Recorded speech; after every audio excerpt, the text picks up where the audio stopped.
உவந்துரைவார் உள்ளத்துள் என்றும் இகந்துரைவர் ஏதிலர் என்னும் இவ்வூர். என்னுடைய அன்புக்குரிய தலைவன் என் உள்ளத்திலே மகிழ்ச்சியாக உவந்து உரைகிறான், ஆனந்தமா பள்ளி கொண்டிருக்கிறான். ஆனா இந்த ஊர் மக்களுக்கு என்னன்னா, ஏதோ ஆவல் சாப்பிட்ட மாதிரி ஏதோ பேசணும்.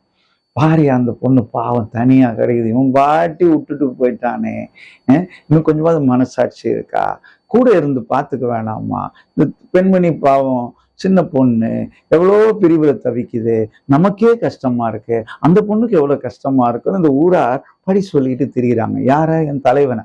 ஆனா இந்த ஊராருக்கு யாருக்குமே தெரியாது, என் அன்புக்குரியவன், என் காதலன், என் கணவன் என்னுள்ளே இருக்கிறான், ஆனந்தமாக இருக்கிறான். இதை அறியாது இவர்கள் தோன்றியபடியெல்லாம் பேசிக்கொண்டிருக்கிறார்கள். இவர்களை பார்த்தால் பாவமாக இருக்கிறது என்று தலைவி தன்னைத்தானே தேற்றிக்கொள்ளும் ஒரு அற்புதமான காதல் சிறப்புரைத்தல் 1130வது குறள்.